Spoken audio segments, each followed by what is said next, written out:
మనం బడ్జెట్ గురించి మాట్లాడుకున్నాం, ఏం జరిగింది, ఎట్లా చేస్తున్నాం, పైన బడ్జెట్ గురించి మాట్లాడుకున్నాం.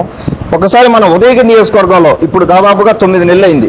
మనం గవర్నమెంట్ ఫామ్ చేసి 9 నెలలు అయింది. 9 నెలలు అంటే 9 3 27 దగ్గర 270 రోజులు మనం వచ్చి అధికారంలో వచ్చి 270 రోజులు అయింది. సో ఈ 9 నెలల్లో మనం ఏం చేసాం, ఎమ్మెల్యేగా నేనేం చేశాను, మన నాయకులు ఏం చేశారు, మన కార్యకర్తలు మనం ఏం చేసుకున్నాము అనేది ఒకసారి చూస్తే 33 కోట్లతోటి నియోజకవర్గంలో 143 పంచాయతీల్లో సీసీ రోడ్లు వేసుకున్నాం. దాదాపుగా నాకు తెలిసి నెల్లూరు పార్లమెంట్లో అత్యధికంగా సీసీ రోడ్లు వేసుకున్నది మన కాన్స్టిట్యున్సీనే. అది కూడా కొంత ఇబ్బంది అనిపించింది నాకు మొదట్లో. వాళ్ళు ఏదో కొంత 7-8 కోట్లు ఆ టైప్లో మాట్లాడుతూ ఉంటే నేను దాన్ని గట్టిగా పట్టుకొని, ఎందుకంటే మన దగ్గర పనికి ఆహార పథకం ఎక్కువ వెళ్తా ఉంది కాబట్టి నరేగా ఫండ్స్ మనకి ఎక్కువ రావాలని చెప్పి, మనకు మెటీరియల్ కాంపోనెంట్ ఎక్కువ రావాలని చెప్పి నేను లెక్కలతో సహా చూపెట్టా. కలెక్టర్ గారితో మాట్లాడడం జరిగింది, లెక్కలతో సహా చూపెట్టి ఇది పరిస్థితి సార్, ఇది మాకు ఎక్కువ రావాలి సార్, ఇది మెటీరియల్ కాంపోనెంట్ మాకు రావాలంటే వారు అర్థం చేసుకొని వారు కూడా ఉదయగిరి నియోజకవర్గం వెనకబడి ఉంది, దీనికి మనం హెల్ప్ చేయాలనే ఉద్దేశంతో వారు కూడా చేయడం జరిగింది 33 కోట్లతో. అలాగే నేను బాబు గారి దృష్టికి కూడా తీసుకెళ్ళడం జరిగింది. మన ముఖ్యమంత్రి వాళ్ళు బాబు గారి దృష్టికి తీసుకెళ్తే వాళ్ళు కూడా కొంత హెల్ప్ చేశారు. ఆ విధంగా 33 కోట్లతోటే 143 పంచాయతీల్లో సీసీ రోడ్లు వేసుకున్నాం. అలాగే 5 కోట్ల నిధులతోటే ఉదయగిరి డిగ్రీ కాలేజీని మనం దాన్ని రెన్యువేషన్ అవ్వచ్చు, కొత్త న్యూ బిల్డింగ్స్ అవ్వచ్చు, అవి చేసుకుంటా ముందుకెళ్తున్నాం. అలాగే 30 కోట్ల నిధులతోటే కలిగిరి కొండాపురం రోడ్డు శంకుస్థాపన చేయడం జరిగింది. 5 కోట్లతోటే చాగలకొండ రోడ్డు పనులు ప్రారంభించడం జరిగింది. 9.4 కోట్లతో నిలిచిపోయిన ఉదయగిరి ఆనకట్ట పనులు తిరిగి ప్రారంభించాం. ఆనకట్ట పనులు రాగానే కూడా మనం అది మేకపాటి చంద్రశేఖర్ రెడ్డి గారు ఆ టైంలో స్టార్ట్ చేసింది. అది ఆయనకు కూడా దాని మీద ఐడియా ఉంది. ఆయన కూడా కూడా నాతో అనడం జరిగింది, సురేష్ ఇది మనం మంచి ప్రాజెక్ట్ అవుతుంది, ఇది మనం ముందుకు తీసుకెళ్లాలనే ఉద్దేశంతో ఆయన కూడా దీని గురించి గట్టిగా చెప్పడం జరిగింది. ఆ ప్రాజెక్టు కూడా మనం ప్రారంభించడం జరిగింది. తర్వాత ఇంకొక 5 కోట్ల నిధులతోటే అవసరమైన చోట్ల బీటీ రోడ్లు కూడా వేసుకున్నాం.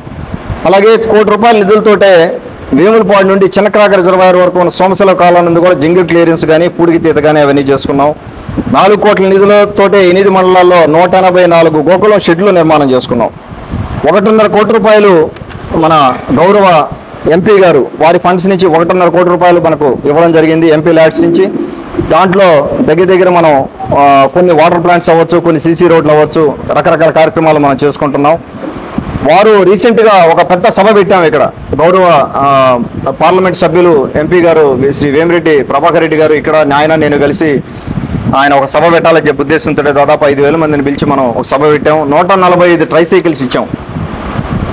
దాంట్లో ఒకసారి మీరు కంపేర్ చేసుకుంటే గత 5 సంవత్సరాల్లో ఏం జరిగింది, ఈ 9 నెలల్లో ఏం జరిగింది అనేది చూసుకుంటే ఒకసారి మాకు అందరికీ అర్థమవుతుంది మనం ఏమాత్రం మనం చేసుకోగలిగామని చెప్పి. అలాగే రాజ్యసభ ఎంపీ బీదా మస్తానరావు గారు 10 లక్షలు ఎంపీ ల్యాడ్స్ ఇవ్వడం జరిగింది. ఆ ఎంపీ ల్యాడ్స్లో కూడా మనం ఒక వాటర్ ప్లాంట్ ఒకటి మనం పెట్టడం జరుగుతూ ఉంది. అలాగే ముఖ్యమంత్రి సహాయ నిధి నుంచి సీఎం రిలీఫ్ ఫండ్ నుంచి ఇప్పటి వరకు మనకు 96 లక్షలు సీఎం రిలీఫ్ చెక్కులు ఇవ్వడం జరిగింది. 96 లక్షలు ఇంకా కొన్ని చెక్కులు ఇవ్వబోతా ఉన్నాం మనం. ఇంకా కూడా మన 150 పెండింగ్లో ఉన్నాయి. 96 లక్షలు మనం సీఎం రిలీఫ్ ఫండ్ నుంచి ఆదరించడం జరిగింది చాలా మందికి ఇబ్బంది ఉన్న వాళ్ళందరికీ కూడా. అలాగే మన కిడ్నీ బాధితుల కోసం ఇంజమూరులో డయాలసిస్ సెంటర్ అవ్వచ్చు, బీసీ ఎస్సీ హాస్టల్ బిల్డింగ్స్కి మన స్వామి గారితో మన గౌరవ మంత్రివర్యులు స్వామి గారితో మాట్లాడితే ఆయన పెద్ద మనసు చేసుకొని 80 లక్షలు మనకు ఇవ్వడం జరిగింది. 80 లక్షలతోటే ఈ హాస్టల్స్ రిపేర్ కూడా మొదలు పెడతా ఉన్నాము. అలాగే 350 మంది లబ్ధిదారులకు ₹1 కోట్ల లోన్లు, బీసీ లోన్లు అవ్వచ్చు, బీసీ లోన్లు, ఓసీ కొన్ని లోన్లు కానీ ఈ మధ్య మండలానికి 30 లోన్లు లెక్కన ఇవ్వబోతా ఉన్నాం, 30-35 లోన్లు. అలాగే మనకు మేజర్గా మనకు కాన్స్టిట్యున్సీలో ఎలక్ట్రిసిటీ ప్రాబ్లం ఉంది. మనకు మొన్న జరిగిన రెయిన్ వాటర్లో కానీ ఏమైనా అవ్వచ్చు, దానివల్ల ట్రాన్స్ఫార్మర్స్ చాలా పోవడం జరిగింది. ఆ ట్రాన్స్ఫార్మర్స్ కూడా మనం కొన్ని ఫిక్స్ చేసుకుంటా ముందుకెళ్ళడం ఆయనతో మాట్లాడడం జరిగింది. ఆ సమస్యలన్నీ కూడా వీలైనంత వరకు పరిష్కారం చేస్తామని చెప్పున్నారు.